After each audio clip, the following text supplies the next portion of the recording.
Seeing your people means that you are understanding them on their own terms, that you are trying to foster a genuine connection.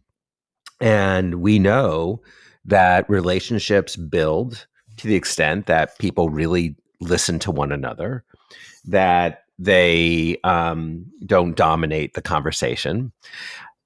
In many ways, in many ways, an excellent podcast is actually a pretty good example of a one-on-one, right? So you think about what you've already done so far in this conversation and in other conversations. You have a general framework, but you're making this podcast about me, right? You're facilitating it. You're helping this conversation follow and become powerful.